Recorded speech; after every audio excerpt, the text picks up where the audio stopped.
Get started in respect for everybody's time, and Jason is letting people in, so if we have some latecomers, they can join when they're ready. I'm MJ Lawrence. I'm the Chief Operating Officer for the Regional Office of Sustainable Tourism, Roost. We have some people joining us today. On our team, we have, of course, Jim McKenna. We are CEO. We have Michelle Clement, who is our Director of Marketing. We have Jason Lawrence, same last name, no relation, who is our Director of Digital Strategy. And we also have several other team members on today. There's a lot of people on the screen, so I'm not going to call everybody out, but we have our Roost team joining us today. We also have some of our event organizers joining us as well. We have Matt Cortright from the Ticonderoga Chamber of Commerce. Welcome, Matt. We have Laurie Martin from the Lake Placid Horse Show. We have George Lavelle from the Summit Lacrosse. Greg Borzilleri from Ironman, Lake Placid. I'm not sure Cam Moody is on today or not, but when we get to the top, we're going to give the event coordinators a couple minutes to talk about the upcoming events. Cam may be deployed right now, so that's a question mark. And we have the Hamilton County IDA in Tourism. Christy, I see you. Are you there? Christy Wilt? I'm here. Hi. Hi. And we have Mike Pratt joining us from the Olympic Authority to give us an update on what we will be expecting coming up this summer with events as well as construction. So, with no further ado, I'm going to attempt to share the screen. Everybody be kind. All right. This is a good start. So just to get started with the agenda, quickly, we're just going to go over the 2020 in review, the year, very quickly. We're going to talk about some travel trends that we're seeing for 2021, talk about summer events. We're going to hear from our event coordinators. And if you have any questions, please just put them in the chat. And that way we can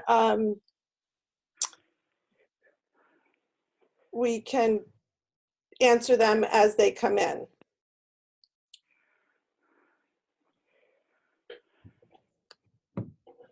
So just to quickly talk, just to talk quickly about 2020, not that we all probably have some pretty vivid memories of 2020, and fortunately 2021 is looking brighter. We all probably remember in March of 2020, our businesses closed down and travel was very restricted. At that time, the messaging was to pause now and play later, asking people to please stay home and be safe. We opened businesses, the community started opening businesses in June of 2020, and then we really started marketing again in July of 2020, keeping in mind our marketing was very regional. It wasn't our traditional marketing efforts. And we saw a lot of new visitors from around the region. People weren't flying. We were a drive-to destination. People were looking for, outdoor and open spaces, fresh air.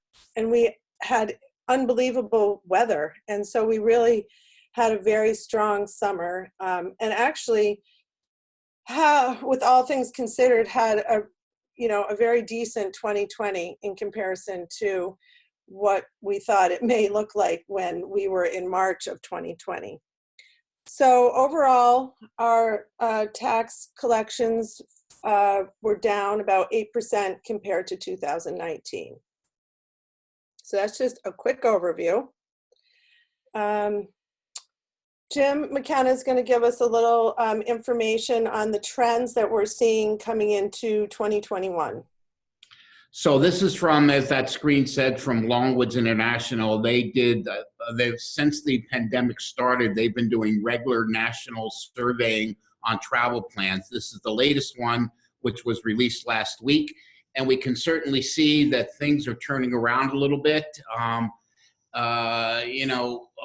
things to note on this slide is that they're choosing, 32% of people are choosing destinations they can drive to. They're traveling nationally rather than internationally, 26%. Still, some people are deciding not to travel, but there's also still an uptick in rural destinations over city destinations. And then we look at what the vaccine does on things. It's certainly going to have an impact. 36% of the folks said that they're not going to travel until they receive a vaccine.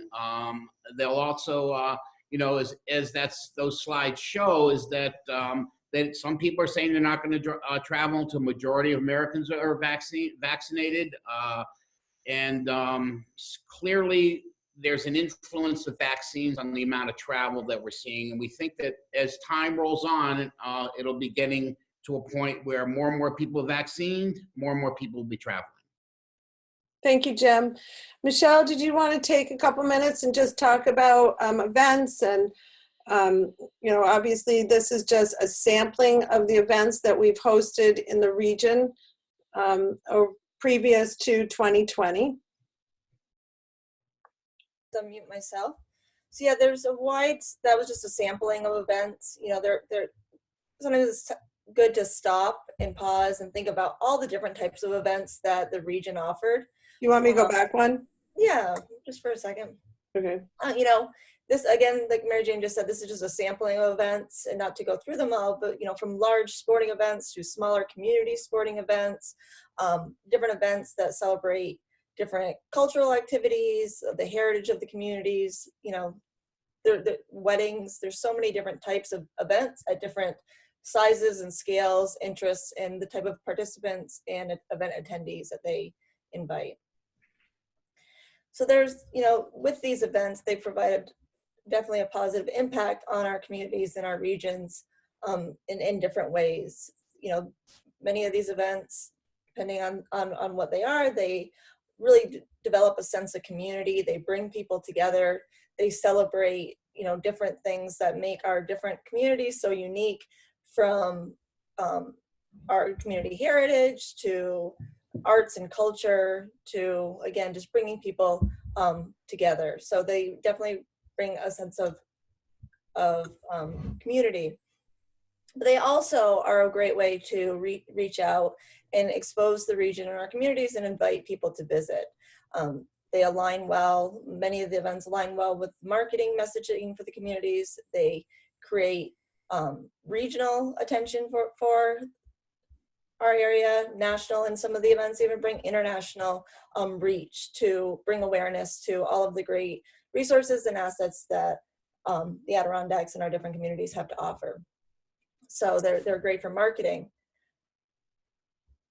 They also help really invite people to a community for a first time. And often these people will be introduced to what the area has to offer and become repeat visitors and also repeat residents to our different communities.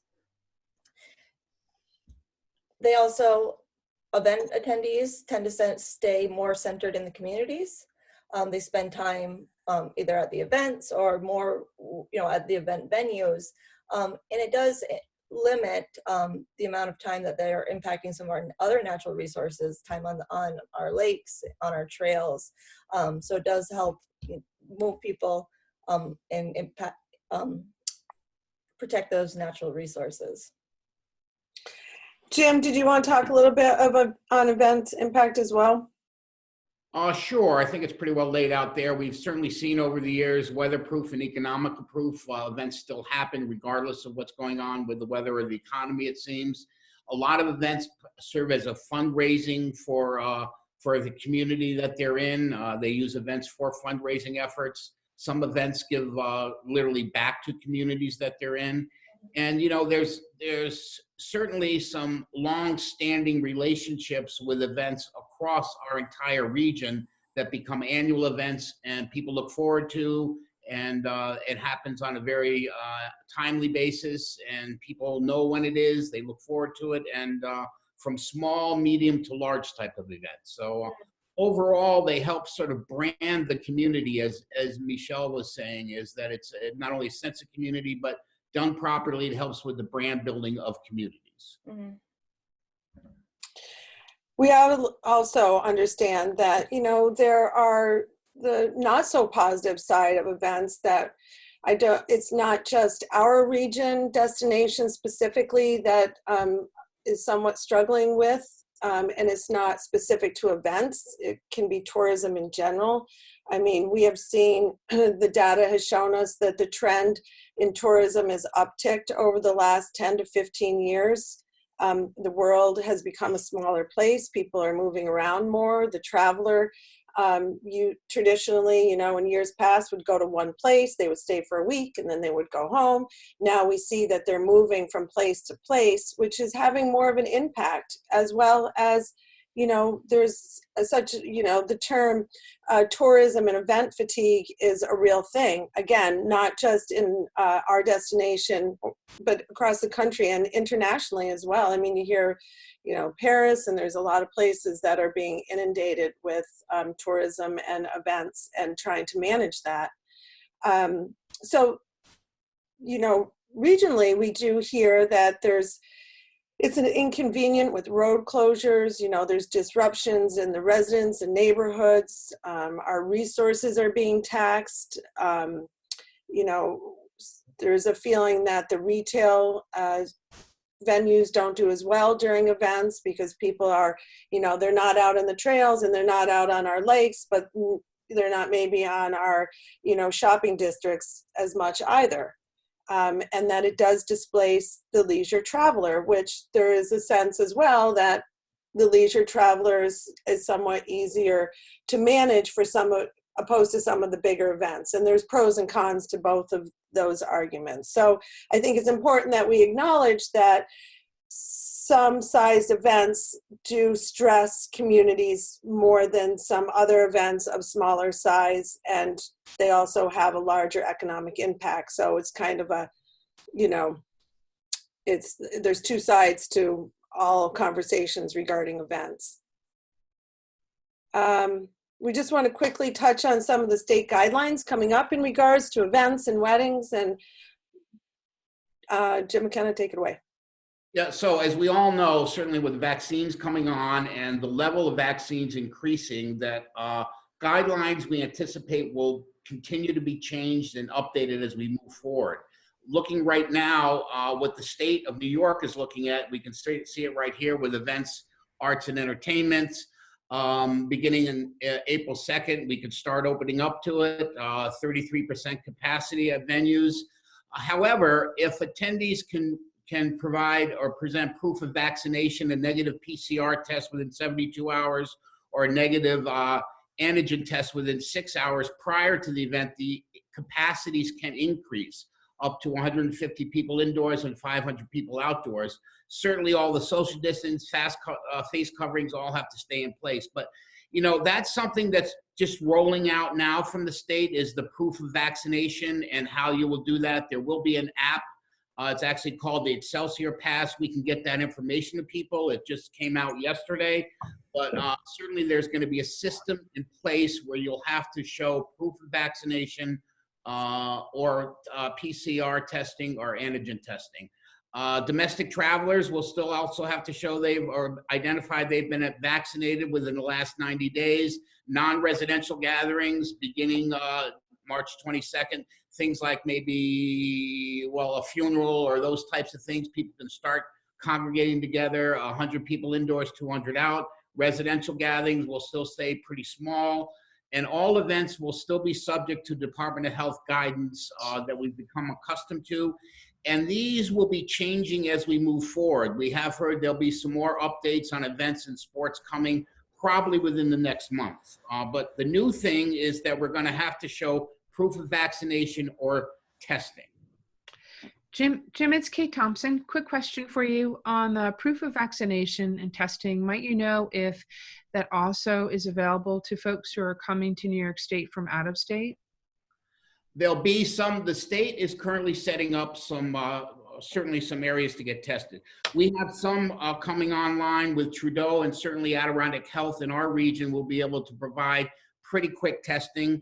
The antigen tests will, not sure how that's going to roll out overall. Some areas, the state has identified some areas that will provide the testing that will be able to turn over in 15 to 20 minutes. But there's something that we can get out to everybody that it's more explanation. It's called the Excelsior Pass, and we have a link to that, and we can get that out. And that information is still in the beginning stages, but that will be coming out over the next few weeks, and we'll get a better understanding of how that'll work. It'll, as I said earlier, there'll be an app on the phone that will be able to identify all those. Okay, great. Thank you. All questions, please, we'll put in the chat. Yes, please, that's just to make it easier on everybody. And just so you know, we are recording this presentation, and we'll be sending it out. Bethany, our Lake Placid Regional Marketing Manager, will be sending it out. So you will have it for reference. So moving on, as far as the venues, do the venues have to see proof, or does the guest just have to state that they have a vaccine or a negative test? Our understanding is there's going to need to be some proof. There will be an app, be a phone, and it's called the Excelsior Pass, and event organizers will have to have responsibility in making sure they can verify. So we thought now that we would give the opportunity to introduce some of the event organizers, and they're going to talk for just a couple minutes about their events, some of the, give you some updates on where they're at. And so Matt Cortright from the Ticonderoga Chamber. Good morning, everyone. We would like to hear your update. Good morning. Thank you for joining us. Of course. So just to kind of hit on 2020, of course, we experienced the same things everyone was dealing with, but our goal throughout 2020, whether it was our programs and services or events in particular, was to have them in some sort of capacity. And for the most part, we were able to do that, and working very closely with each of the municipalities, the event committees, local police departments, and the public health department. So while 2020 certainly wasn't the same, we were able to host almost all of our events in some sort of capacity. And that's community-based events. And then obviously our tourism visitor-focused events we were able to have, but were more marketed toward the regional aspect of things. We're also very thankful in 2020 to be able to still host a number of our fishing tournaments, which had a significant economic impact on the Ticonderoga area and the Lake Champlain region. We heard from a lot of our lodging properties that without the fishing tournaments happening and some of the events happening, that they probably would not be open today. So we're very thankful for those. Looking at 2021, our plan moving forward is basically the same as 2020, to have all of our events and not have to cancel anything. We are creating basically a plan A, a plan B, and a plan C for everything.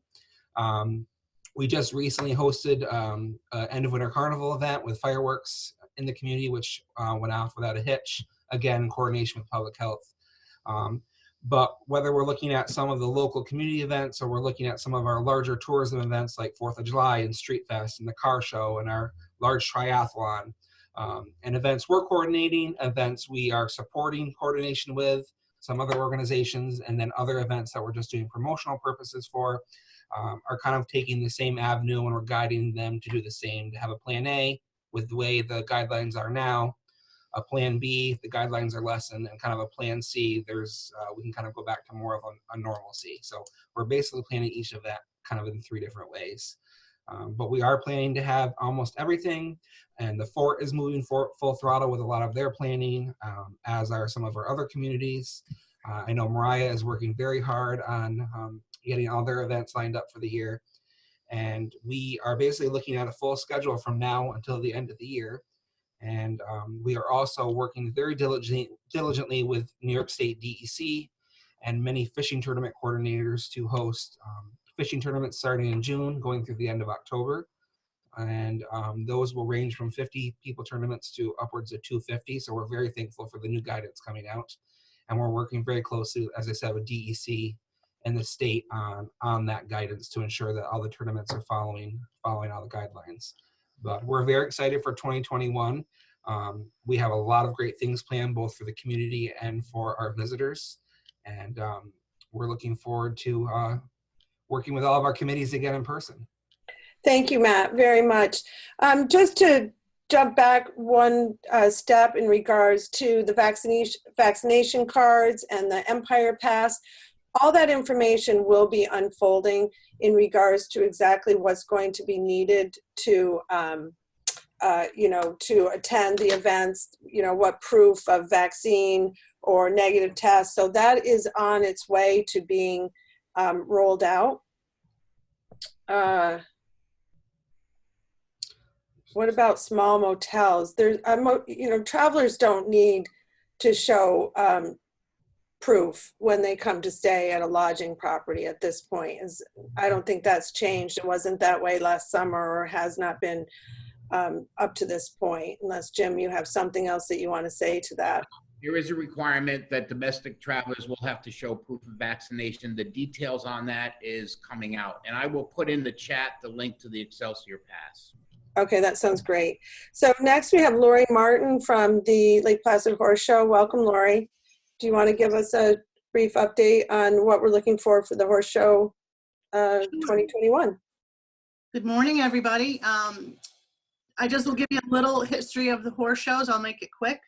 The horse shows have been in business for over 50 years.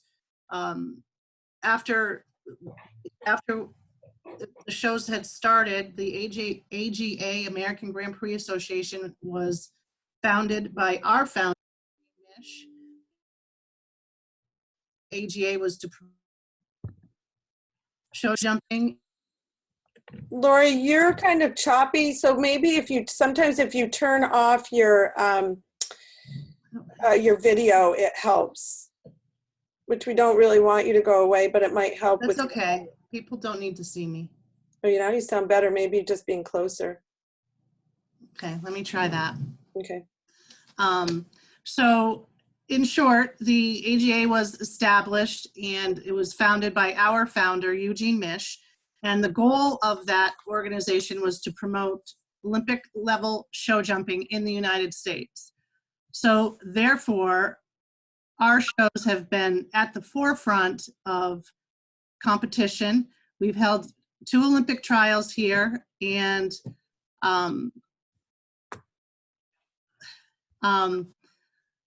sorry, someone keeps texting.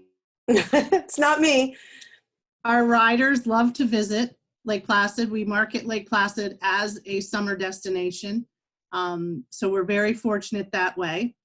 Many of our horse show participants have bought homes here. Many camps on Lake Placid. So we have a great interest, again, in the equestrian community to be in Lake Placid. We're still a big part of the circuit.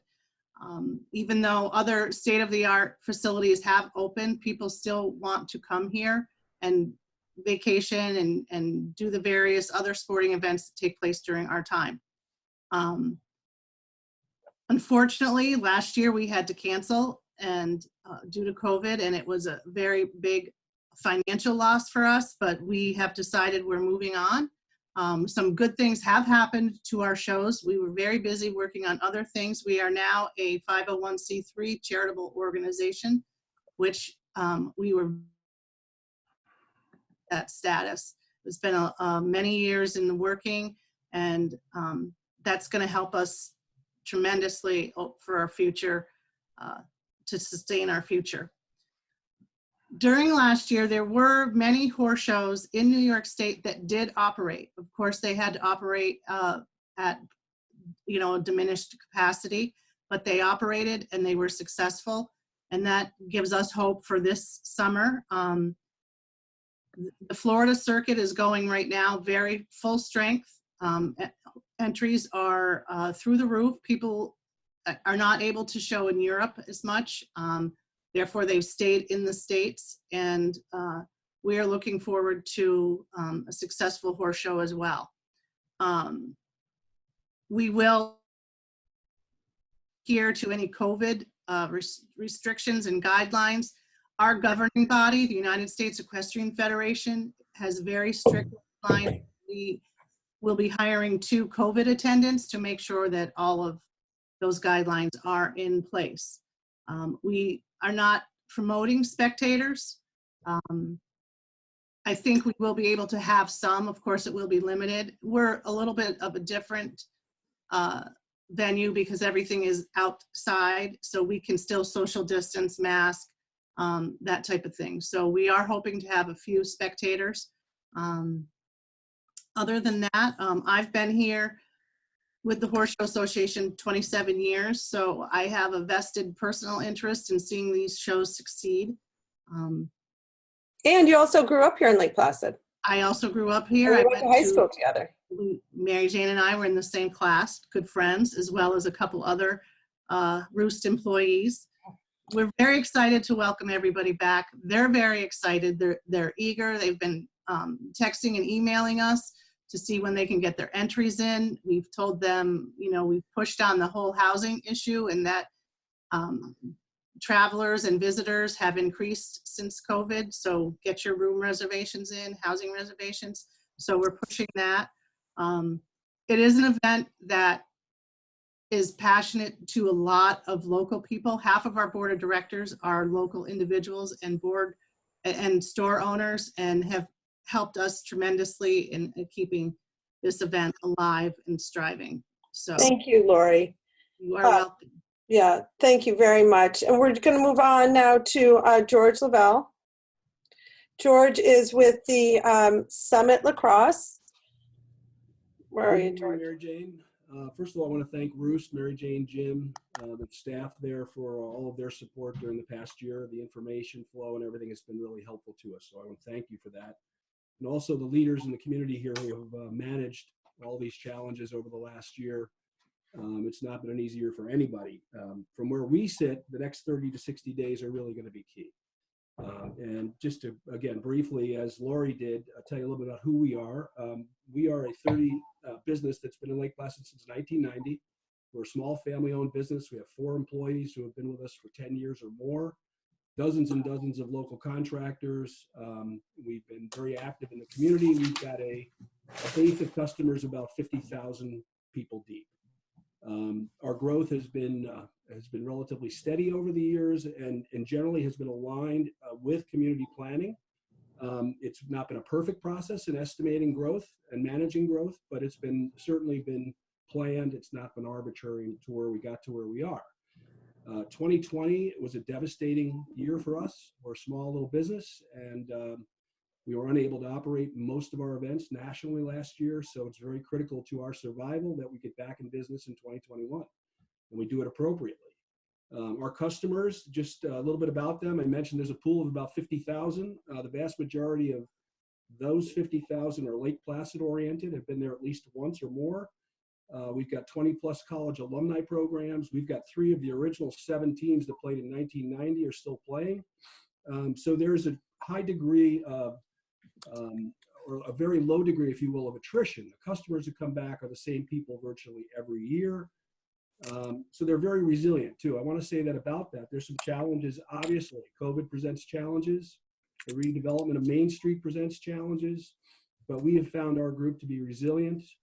They're not going to be deterred by a construction lane on Main Street because they're first and foremost coming to play a sport and then to enjoy the community when they're not playing. I know that many of our customers, last summer I happened to be there during the week of the event that we did not have, and saw many of my customers there in town who did come and enjoy the community. And they're looking forward to getting back this year. What we can do will be governed by others in terms of the populations we can serve, the amount of people and so forth. We're clearly trending towards, it's got very possible and very probable that events will happen. We just ran an event this week down here in Albany, 30 boys team. So things are moving back towards some sense of normalcy. For us, it is essential that we operate, but we also want to do things that are appropriate given the consequences of COVID and recovery from the pandemic and the continued evolution of the community in Lake Placid. So we're looking forward to this year. We think the next 30 to 60 days will provide us with guidance that will really be able to articulate what is doable this year. Thank you very much for joining us, George, and we appreciate your, it's been 30 plus years of lacrosse in Lake Placid in the region, and certainly appreciate that, you know, your event. Is Cam Moody? Cam, are you on? Not sure. So I know Greg Borzilleri. Greg from Ironman, welcome. Thanks, MJ. Everybody pretty much knows the history of Ironman. It started in 1999 in Lake Placid, and it's the longest running Ironman event in North America, in the continental U.S. So we've got a pretty good history here in Lake Placid. Lake Placid has traditionally loved Ironman, and Ironman more than loves Lake Placid. So we're hoping to be able to operate this summer, as opposed to some scuttlebutt we've heard on the street. But our plans are moving forward to operate this summer, depending on the restrictions in the state rollout and the local rollout of guidance will determine how we operate. We've operated some events already this season with very restrictive spectator guidelines and athlete guidelines and volunteer at arm's length guidelines to try and protect everybody from outbreaks. We don't have plans currently to require athletes to be vaccinated when they come here, but that's good to know that the state is rolling out that requirement for gatherings, and we'll obviously be able to roll with the changes, and we can, if we have to do that to make our event happen, we will make sure we do that. Right now, we're in the process of not only dealing with COVID, but there'll be some venue changes, which we haven't announced yet, but we hopefully will give the community and give our athletes and spectators and volunteers information in the coming months as we look for a race in July. And I'd be happy to answer any questions. I don't know if that's a format for this, MJ, or if it's just in chat, but. Yeah, we can put it in chat, and then at the end, we just have, I'd like to give Christy Wilt and then Mike Pratt the opportunity, and then we can open it up. Okay. So yeah, Christy, thank you for joining us, and thank you, Greg, very much. Would you like to give us an update on Hamilton County's events? And sure. As most of you know, Hamilton County is very rural. We don't have a lot of venues, not a ton of large events. Most of our events consist of, 150 people or less. 2020, the Adirondack Museum didn't open, which is a huge attraction for us. The W.W. Durant Racket Lake cruise and dinner boat doesn't have the size to accommodate social distancing, so they were not allowed to operate. Our ski center, which does large weddings, took a hit because they weren't, they couldn't do their summer weddings. So it wasn't so good. But 2021 is looking pretty good. Racket Lake Navigation is looking at trying to reopen. The museum is going to reopen. They've got some more outdoor education projects and things happening, and some outdoor events they can host on their campus. Oak Mountain will be able to do some weddings. So we have some bright side. We even have a new brewery coming into Speculator. We've had some prospective people looking at buying businesses, at least down in my area, which is kind of exciting for this time. They're families that have relocated here because of the pandemic. And the best news of all is that Hamilton County, mostly due to our aging populations and all the restaurants we have, is 40% vaccinated. So I think that being posted in the Times Union and people are seeing that, I think that'll make visitors feel very comfortable to come here. See, last year we didn't have the Black Fly Challenge, which is a very large bike race. They're cautiously optimistic that they'll be able to run that. We didn't do the Birding Festival last year, which brings in about 125 people that stay in the county from Wednesday night to Sunday. We're not doing that this year just because they share telescopes. We pack them into cars together. So we'll be looking forward to doing that again in 2022. I believe most of our towns are looking at their traditional, 4th of July festivities. We do have some bar and restaurant owners getting creative, buying lean-tos to to put up like an outdoor bar, and the other lean-to maybe to host a band or some sort of entertainment in, to bring some more business and allow for people to have a place to sit and hang out while they're waiting for their tables outside. Farmers markets look like they're all a go this year. Inlet is planning their Arts in the Park Festival following the guidelines. Craft fairs seem to be happening, so it looks like 2021, they'll, everybody's charging forward. So That sounds excellent. That's yeah, good news. yeah. It's Hamilton County leads the state in percentage of residents vaccinated. I think you're well over 50%. I personally vaccinated 90. So. And Mike Pratt, are you on for an update from ORDA and the events for the summer as well as construction? Yeah, I'm on, MJ, thanks. Welcome. Yeah, we're going to have a lot of construction this summer at the Olympic Center, the Oval, the Training Center, the ski jumps, and at Whiteface.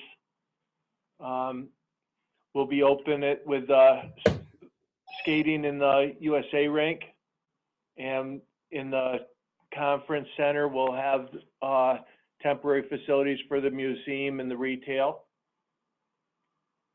We'll be open at the ski jumps. The hours of operation, especially midweek, may be slid back a little bit just to give us a little bit of separation between the construction and the operation. We'll be open at Mount Van Hovenberg, and we'll be open at Whiteface.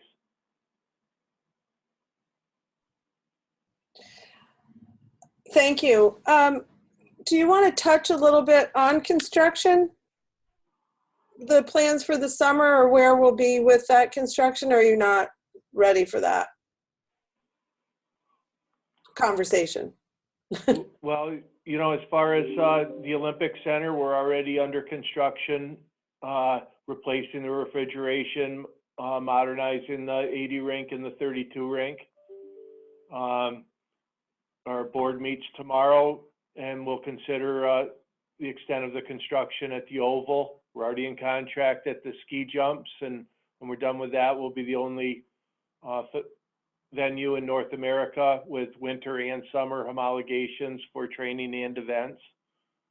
The Mount Van Hovenberg projects turned out real well, and Whiteface, we have a lot of construction planned again this summer also.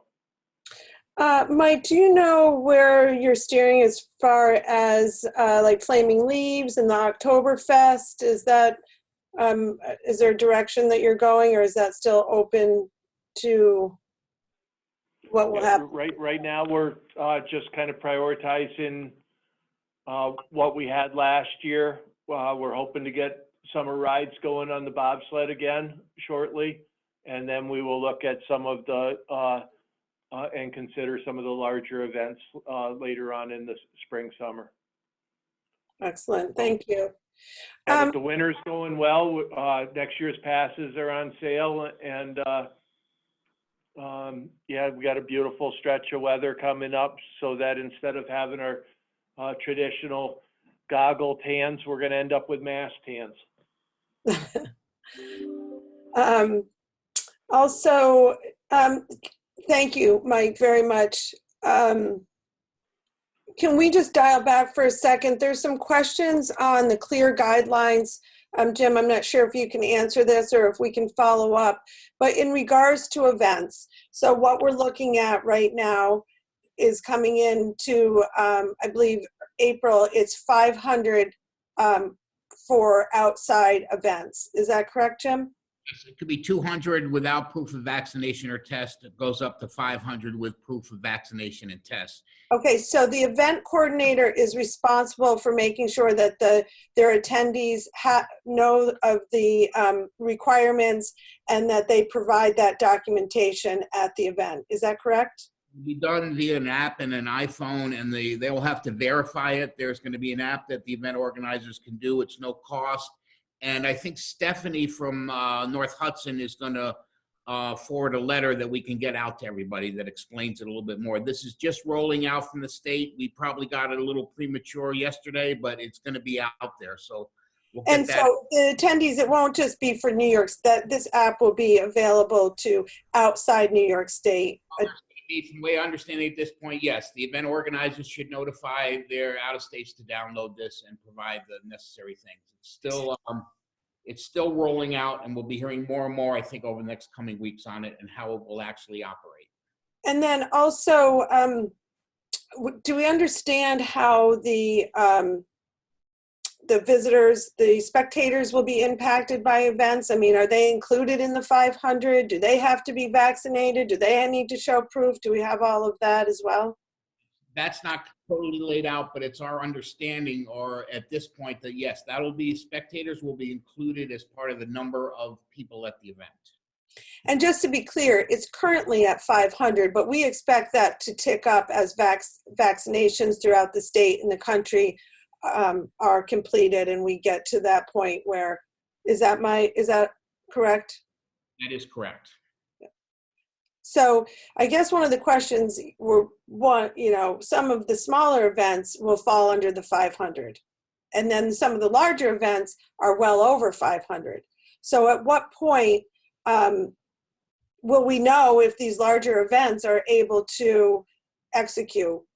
Well, the ones that might be over 500, there's no information on that at this point.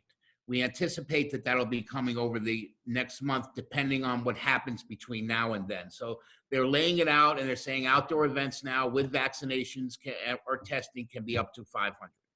Okay, so that's where we are right now, but we understand that it's going to be rolling out in the upcoming month or two, if there's a probability or possibility of larger events, and then the spectators. So can we just go back, because you had mentioned that travelers will also have to, if I'm coming just to be a leisure traveler and stay at a motel or a hotel, I'll also need proof of vaccine or negative test. Is that right, or is it just for events? No, the state is now saying domestic travelers outside of New York State will have to show proof of vaccination within 90 days of Domestic airline travelers, right? They're saying that now for everybody, I believe. But again, the guidance is still coming out. So for a local event to be executed, number one, it needs to fall under the guidelines, whatever the guidelines are at the time of the event or coming up to the event. And also the Department of Health, where do they fold in? I think there's something that if it's outside the guidelines, then the Department of Health has to be involved. Department of Health or your public health organization from your county. Okay. Mary Jane, can I just interrupt for a second? Please do. I was just going to say, to capture all that you're talking about, we worked very close last year with the Public Health Department, and we basically submitted plans to them following the guidelines with an A version, a B version, and a C version based on where the guidelines are following. And so while it's difficult, we want to make sure we're planned ahead of time to be able to launch all of our large events and our smaller events like concerts and things. So we're doing the same thing this year, as I mentioned, kind of planning A, B, and C version so that no matter what the guidelines are, we are hosting something. Very good, Matt. Yeah, that's excellent. Is there any other questions that maybe I didn't touch on? Is there any other questions, comments? So for the Lake Placid Sinfonietta, you'll be streaming concerts, but you will also, are you planning on doing events, outdoor concerts in the park? Or someone put that in, whoever the Sinfonietta. Hi, this is Linda McClarigan. I'm the new president of the board of directors for the Lake Placid Sinfonietta. Hello. And hi, we're in the process of making things happen. We are going to have a 2021 season. Just recently purchased new equipment for streaming of our music and waiting and looking at guidelines for indoor and outdoor type venues for additional concerts. So it's in the works and we're working hard as a board. Great. Is there anybody else that wants to have a minute to ask questions or talk or you know, we really want it to be a collaborative, you know, we want everybody to move into 2021. And we know that it's really hard coming out of 2020 to even think sometimes about going back to a sense of normality. But we do know that, you know, it is coming. You know, vaccines are being rolled out more and more. We know that events, small and large, are the fabric of our communities. You know, there's always room to change and alter and grow and get better, but we want to make sure that, you know, we're all in this together. Songs in Mirror Lake, is there anybody on the call that wants to take just a minute to talk about Songs in Mirror Lake? And then the next question is, I think, you know, in regards to proof or documentation, again, that'll be in what we are sending out, but it doesn't have to be just the app. I mean, if you have a card with your vaccination and you know, ID, I would assume that that's, you know, airlines are taking that. Hi, this is Bill Billerman. Hi. Hey, so we are excited to have music again this summer. At the very least, we are probably going to do 4 drive-in concerts at the Horse Show grounds, starting after the Horse Show, probably towards the end of July. At the very least, we're going to do that. We are looking forward to possibly hearing more about opening up large gatherings as we move forward in the next 30 to 60 days. We did have to cancel last year's season, but we think that with a backup plan going out at the Horse Show grounds, and there is some cooperative efforts going on with Lake Placid Center of the Arts to have a stage out there for a 4 or 5 week period, that we will try to utilize that stage, as other groups might possibly do, to put on some community sponsored events out there, including Songs at Mirror Lake. So we're looking forward to it. We're excited about having live music, and can't wait. Yeah, and so just to be clear, the Lake Placid Center for the Arts outdoor stage, my understanding is that that's still being developed, I believe. Yes, it is. It is. Yeah. And then just to step back again for one moment, up to 500 people in an event, whether it's 200 people or 150 people, they still need that proof. Is that correct, Jim? Yes. Yeah. So it's not like the numbers potentially would be changing as we move forward to full vaccination. Yes. Well, there's always that hope. And I'm always hopeful for that. But at any event, there will be live music for the community and for visitors this summer. And looking forward to, we're working with some national touring acts, and also with getting some feelers for a local artist to put on stage there also. great. That sounds wonderful. MJ? Yes. Jen Holdery from the Golden Arrow. Hi, Jen. I just had a question, and I know Bruce doesn't really decide this. I just didn't know if you'd gotten more guidance, because I know there was, when pond hockey happened, there was a little bit of confusion about if you are an event organizer, if you are Ironman or lacrosse or the Horse Show, how does, it seems that getting permission to host the event has changed here locally.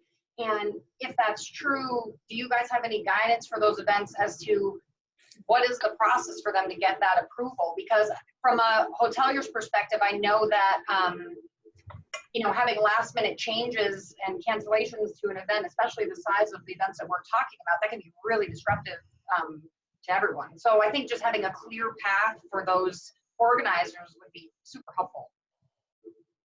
So it's the larger events working through the county public health departments and following all the state Department of Health guidelines on limits. So what I would encourage, and I think some of our larger events have already reached out to public health. I don't know, Greg, have you been in that loop yet? Or George? Yes, I've been, for Ironman, we've been communicating, and for the Lake Placid Marathon, we've been reaching out to Linda Beers. for Essex County. Yes. And we also have to complete a mass gathering permit through Albany, through the State Department of Health. So there's a bunch of different levels of permit that we go through every year, not just this year. So New York State Department of Health and the county public health departments is Correct. where the information should go. Jen, did that answer your question?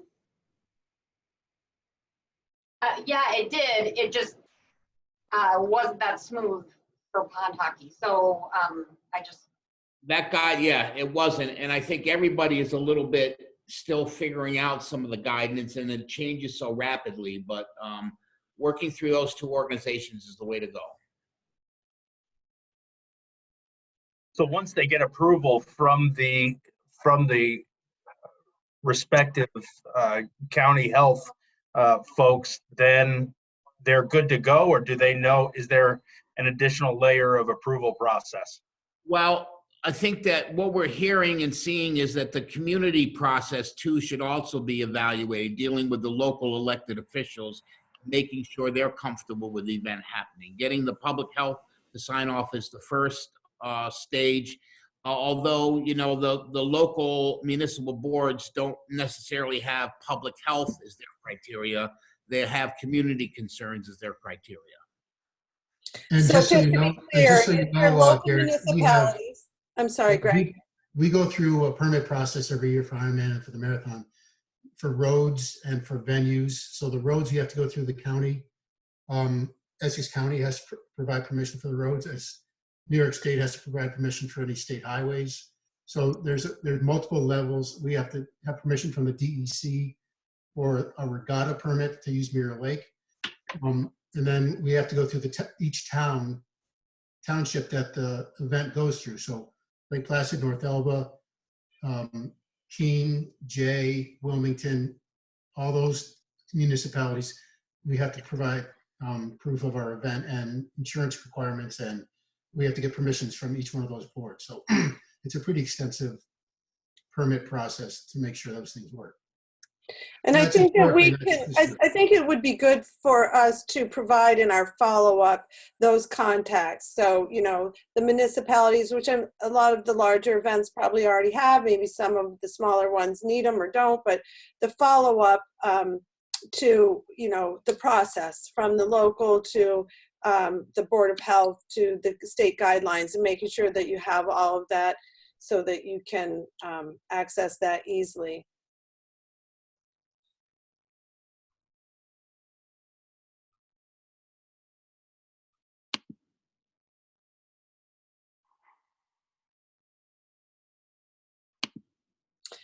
Chris, so again, we will share that information in regards to, again, it doesn't matter the size of the event, you have to have the proof of testing or vaccination. It's that this up to what size event can you have? So MJ, if we'll get that out to everybody, how will we do it? Just we'll send it. We're going to send it via email to our, so if you I'm assuming everybody here gets our Roost email. If you don't, you can go to roost80k.com, and on the bottom right-hand side, you can sign up, and then you will be getting our B2B communication on a regular basis. And we'll have the Excelsior Pass information there. Yes.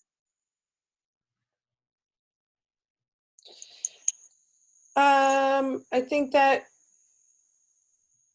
anybody else? Questions?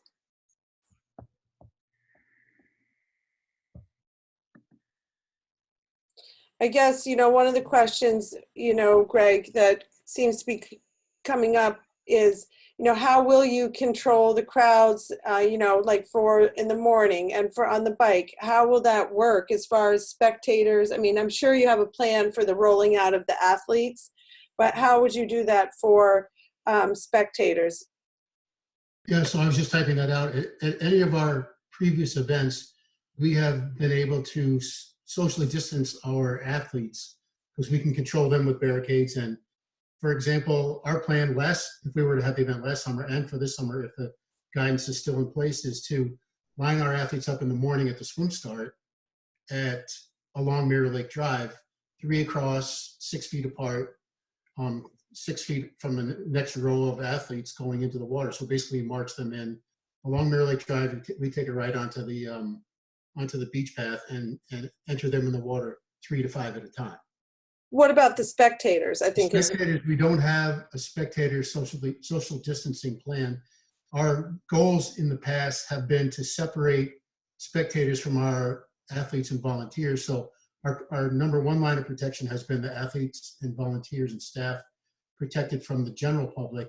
And the way we have done that is push barricades farther out from the finish lines, like in Florida and Texas, and push spectators farther out at the swim start. The spectator distancing piece is a difficult one, obviously. And, you know, I'm not going to pull any punches. It's hard to crowd manage spectators at an open venue on public property. So our hope is that with vaccines and with herd immunity by the middle of July, and if gatherings are permitted for greater numbers, that impact will be lesser than they are, say, now or than they were last summer.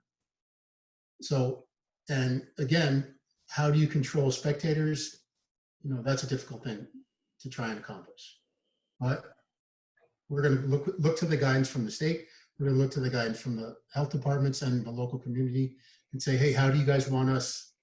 What is the best way to manage a spectator process other than, you know, it's not like we go to martial law. The only thing we could do is just discourage people from coming and encourage people who are coming to be vaccinated and or have show proof of a positive, negative test.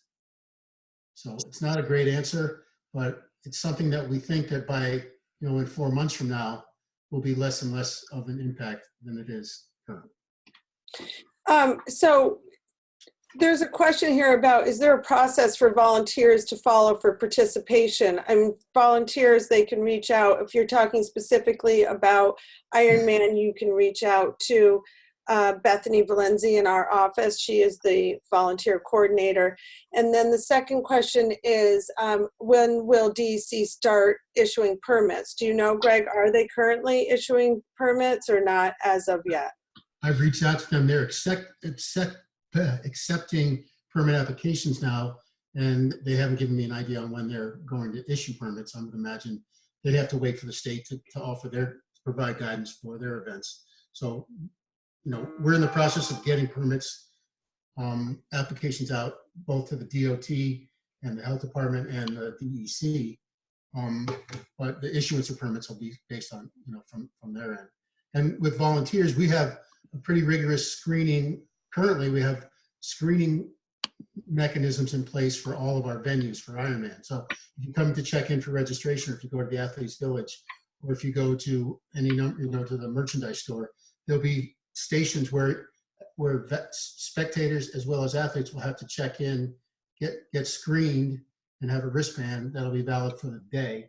And then the following day, the screening process will happen all over again. So it's pretty extensive, and the municipalities that we've had races at before have all approved those mechanisms that we've used for screening and for spectators. And then for volunteers, for volunteers, we're doing the same thing. So we're providing screening materials for all our volunteer captains.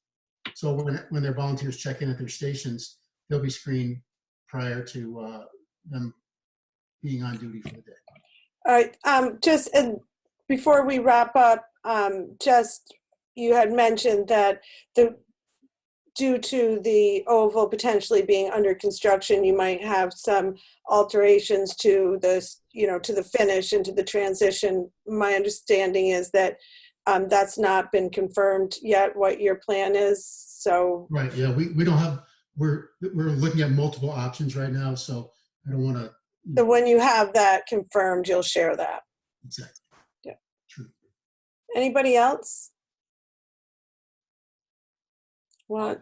I'll just add that, you know, there was a comment about the kind of the spectator visitor aspect, which is very difficult to manage, but we've worked very close with our police departments. I'll just add that. Thank you.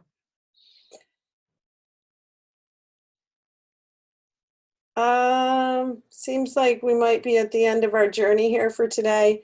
We want to thank everybody on behalf of Roost and our communities and everybody that participated today and came. We greatly appreciate it. And we are looking forward to 2021 being much, much better than 2020. Have a wonderful day. It's almost Friday. Thank you. And it stopped snowing out, so we're going in the right direction. Thank you, everybody. Have a wonderful day. Bye-bye. Thank you.